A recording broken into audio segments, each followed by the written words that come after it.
आपके मन में ये सवाल आ रहा होगा ना कि श्री कृष्ण ने राधा से प्रेम करके रुक्मणी से विवाह क्यों किया। आपके मन में यह सवाल उठना उचित भी तो है, क्योंकि जब भी प्रेम की मिसाल दी जाती है तो राधा और कृष्ण का नाम सबसे ऊपर लिया जाता है। राधा और कृष्ण के प्रेम को जीवात्मा और परमात्मा का मिलन कहा जाता है। सदियों से राधा और कृष्ण के प्रेम कहानी की चर्चा चलती चली आ रही है। जब राधा ने कृष्ण से प्रश्न की, हे कृष्ण, तुम मुझसे विवाह क्यों नहीं करना चाहते? कृष्ण जवाब दिए, कोई अपने ही आत्मा से विवाह कैसे कर सकता है राधे? वैसे भी विवाह के लिए दो लोगों की आवश्यकता होती है, और मेरा तुम्हारा तो अलग अलग अस्तित्व है ही नहीं। हम एक दूसरे से कैसे विवाह कर सकते हैं राधे? हमारे बीच तो विवाह का सवाल ही पैदा नहीं होता।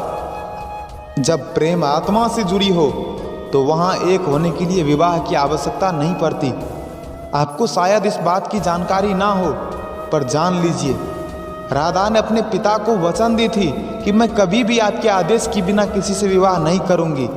श्री कृष्ण इसी वचन को नहीं तोड़ने के कारण राधा से विवाह नहीं किए। एक और रुक्मणी भी कृष्ण को बहुत चाहती थी, चूंकि रुक्मणी कृष्ण के लिए अपने परिवार तक से झगड़ने को तैयार थी। इस बात को ज़्यादा बढ़ाना आवश्यक नहीं है। आपको जवाब तो मिल ही गया। इन सभी बातों से हमें ये सीख मिलती है कि प्रेम केवल पाने के लिए ही नहीं बल्कि त्यागने के लिए भी सिखाता है।